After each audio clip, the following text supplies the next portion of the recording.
پر اٹھی، اس نے اپنے منہ میں جاتی ہوئی کھجور کو روکا، 2 ٹکڑوں میں بدلا، ایک ٹکڑا اس کے منہ میں دے دیا، ایک ٹکڑا اس کے منہ میں دے دیا۔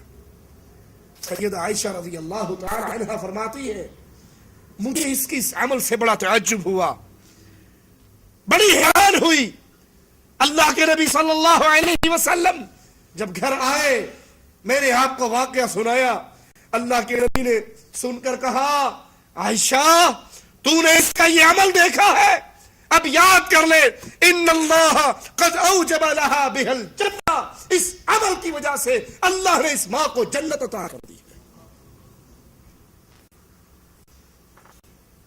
اس نے اپنی بچیوں پر رحمت کی، اپنا پیٹ کاٹ کے، اپنی بھوک برداشت کر کے، اپنا حصہ بھی اپنی بچیوں کو کھلا دیا، یہی ایک عمل اس کے لیے جنت میں داخلے کا سبب بن گیا۔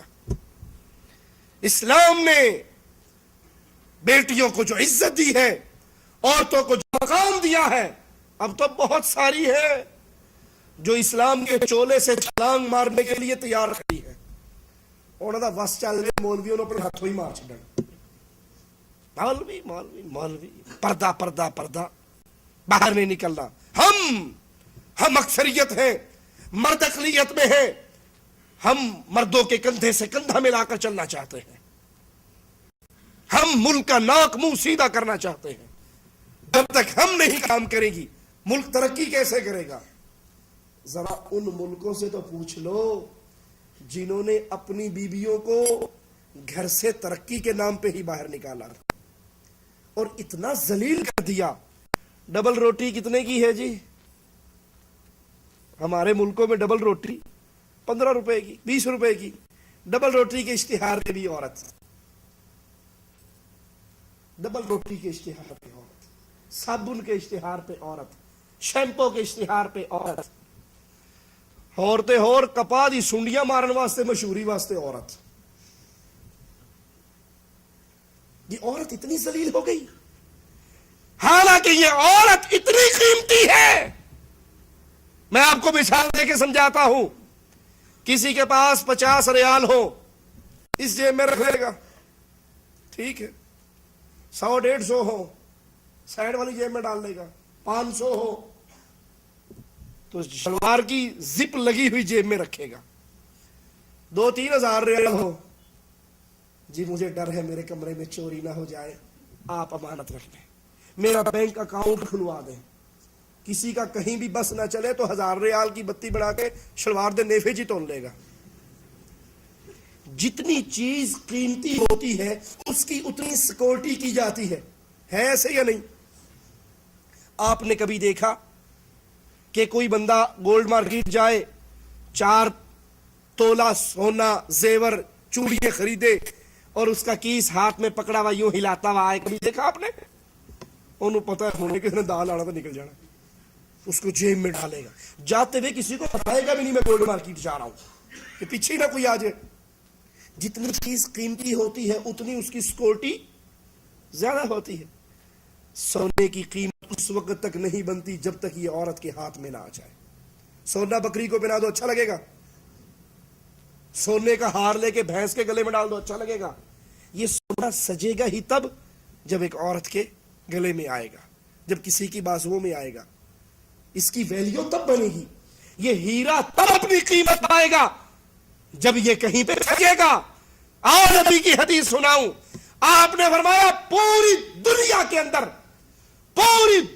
کے اندر سب سے زیادہ قیمتی چیز نیک بیوی ہے۔ پوری دنیا کے اندر سب سے زیادہ قیمتی چیز نیک بیوی۔ 4000 ریال ہو بینک اکاؤنٹ میں رکھتے ہو اور جو دنیا کی سب سے قیمتی چیز ہے اس کو میک اپ کروا کے موٹر سائیکل کے پیچھے بے پردہ بٹھا کے آؤٹنگ کرنے چلے، اے اگے ویکھن دے اور پیچھے ویکھن دے، دنیا اس کو دیکھ رہی ہے۔ بدماشی اور عیاشی کا بازار گرم ہے۔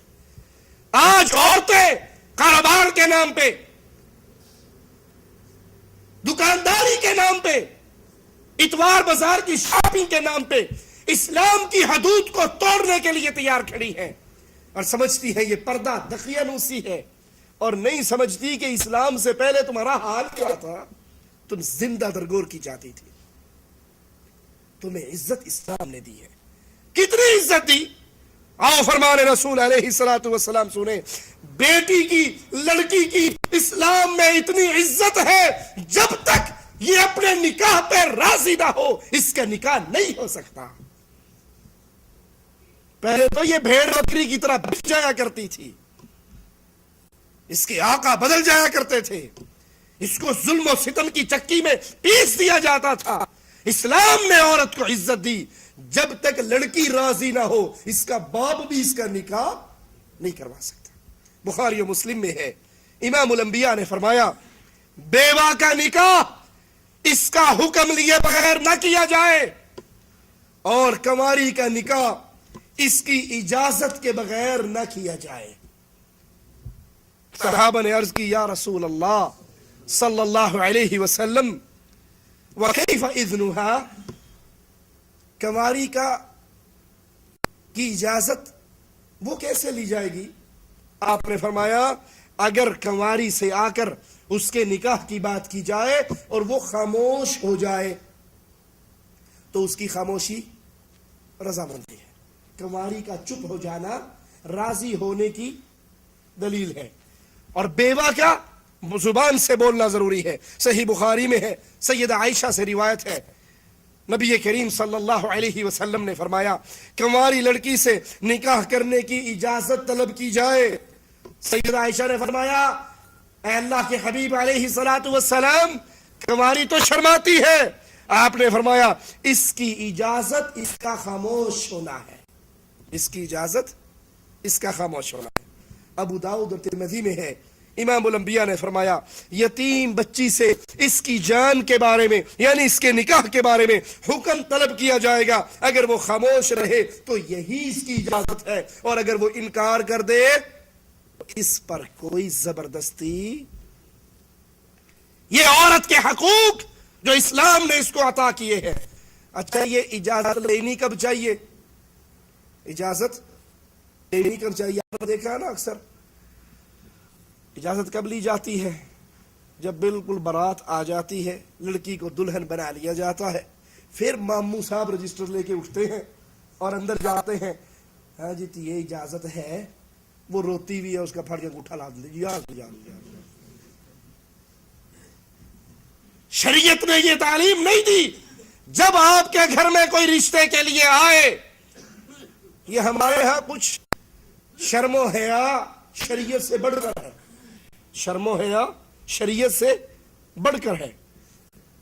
اس وقت شریعت حکم دیتی ہے جب کوئی رشتہ مانگنے آئے تو اپنی بیٹی سے، اپنی بہن سے، اس عورت سے، اس لڑکی سے، اس بچی سے اس وقت سوال کرو کہ ایسا رشتہ آیا ہے، تجھے پسند ہے یا نہیں. ہمارے ہاں لڑکی سے یہ سوال کرنا ناک کٹنے کے برابر ہے. میں اپنی بیٹیوں سے پوچھوں گا؟ میں اس کا باپ ہوں. باپ تو ہے لیکن نکاح تو تیرا نہیں ہو رہا. جس کا نکاح ہو رہا اس غریب سے نہ پوچھ لے، اس سے تو اجازت لے لے. یہ نکاح جب نکاح خان آ کے پڑھانے لگے اس وقت رجسٹر پہ سائن کروانا لڑکی سے اجازت نہیں ہے. جب رشتہ آئے، رشتہ فائنل کرنے سے پہلے، رشتہ پکا کرنے سے پہلے اپنی بیٹی سے پوچھو. اس میں کوئی شرم نہیں، اس میں کوئی عار نہیں، یہ کوئی بے حیائی کی بات نہیں، بلکہ یہ اس معصوم بچی کا حق ہے. اس سے پوچھو فلاں ہے، دین میں ایسا ہے، دنیا میں ایسا ہے، شکل میں ایسا ہے، تجھے منظور ہے؟ اس وقت اگر وہ خاموش ہو جائے تو یہی اس کی رضامندی ہے. اور اگر وہ انکار کر دے تو شریعت اس لڑکی کو حق دے رہی ہے یا نہیں؟ دے رہی ہے. لیکن چودھری صاحب حق دیتے ہیں، خان صاحب حق دیتے ہیں، شاہ صاحب حق دیتے ہیں. تیری یہ جرت، باپ نے جو رشتہ پسند کیا تو ٹھکرا دے، میں تیرا گلا کاٹ دوں گا، میں تجھے مار دوں گا، تجھے آگ کر دوں گا، تجھے گھر سے نکال دوں گا. پھر اپنی بڑائی اس میں سمجھتے ہیں کہ اس نے میرا لایا ہوا رشتہ ٹھکرایا ہے، اب کسی بوڑھے آدمی سے اس کی شادی کرنی ہے، دیکھتا ہوں یہ گزارا کرتی ہے یا نہیں کرتی. یہ ظلم ہے اس کے ساتھ. شریعت اس کو اجازت دیتی ہے، شریعت اس کو اجازت دیتی ہے. اللہ کے نبی علیہ الصلوۃ والسلام نے اپنے ایک صحابی سے کہا میں تیری شادی نہ کروا دوں؟ کہنے لگا اللہ کے نبی غریب بندہ ہوں، مجھے کون رشتہ دے گا؟ آپ نے کہا جا فلاں گھر میں، جا فلاں گھر میں اس سے رشتہ مانگ۔ تصور ہے ہمارے انڈیا پاکستان میں وہ رشتہ مانگنے کے لیے بندہ خود آ جائے، اس کی ٹانگیں باقی بچ جائیں گی؟ تیری جرت۔ اور یہ صحابی خود اس گھر میں جا رہے ہیں، السلام علیکم، اللہ کے نبی نے مجھے بھیجا ہے، آپ کی بیٹی کا رشتہ مانگا ہے۔ یہ خوش ہو جاتا ہے، اپنی بیوی کو کہتا ہے اللہ کے نبی نے رشتہ مانگا ہے۔ جب اللہ کے نبی کی مجلس میں آتا ہے کہتا ہے اللہ کے نبی آپ کو کون انکار کر سکتا ہے، ہماری خوش نصیبی آپ نے رشتہ مانگا۔ کہا مانگا تو میں نے ہے پر اپنے لیے نہیں، اپنے صحابی کے لیے مانگا۔ کہا اچھا میں اپنی بیوی سے پوچھ کر آتا ہوں۔ جب بیگم سے مشورہ ہوتا ہے کہتے ہیں وہ نبی نے اپنے لیے نہیں مانگا تھا، وہ تو جلیبیب کے لیے مانگا تھا۔ کہنے لگی اس کے لیے ہم نے تو فلاں کو انکار کر دیا، فلاں سردار کو انکار کر دیا، فلاں سردار کو انکار کر دیا، فلاں بڑے آدمی کو انکار کر دیا، اور یہ تو غریب سا اس کے لیے مجھے نہیں منظور، اس کے لیے ابھی کچھ ناگواری کے الفاظ کہنے لگتی ہے، نا منظوری کے الفاظ کہنا چاہتی ہے، پردے کے پیچھے سے بیٹی بھی سن رہی ہے۔ وہ کہنے لگتی ہے ماں یہ نہ دیکھو میرا رشتہ کس کے لیے منظور کیا جا رہا ہے، یہ تو دیکھو میرا رشتہ مانگا کس نے ہے، میرے لیے دلہا کس نے پسند کیا ہے، میرے لیے خامد کس نے پسند کیا ہے، محمد الرسول اللہ صلی اللہ علیہ وسلم۔ اس سے بڑھ کر میری اور کیا خوش نصیبی ہے کہ میرا ہونے والا خامد محمد کریم کا پسندیدہ ہے۔ ماں مجھے منظور ہے۔ ماں باپ نے کہا جو تینوں منظور ہے تو سانو پھر کی تکلیف، ہمیں بھی منظور ہے، تو راضی تو ہم بھی راضی۔ اب سوچ لیجئے اس لڑکی کے اس جملوں پر، نبی کی صحابیہ کے اس جملوں پر کہ مجھے منظور ہے، اگر یہی جواب ہمارے گھر سے آ جائے، ہماری بیٹی بہن دے دے کہ مجھے منظور ہے، تو ہم اس کو کن معانی میں لے کر جاتے ہیں؟